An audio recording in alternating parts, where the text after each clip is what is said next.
Welcome to Doit Designs. Like, subscribe and share. How to purchase designs from D4J step-by-step tutorial.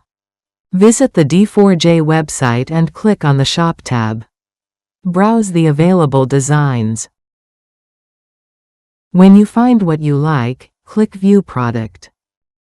Click on the images to get a clear view of designs.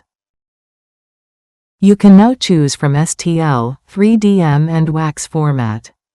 Once you select which format you want it in, you can then add to cart. Once added, a success pop-up will appear. Close it by clicking the X.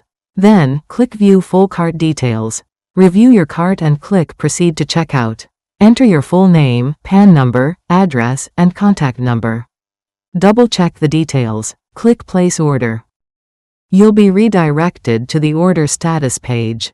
Review everything, then click Make Payment. Enter your mobile number when prompted.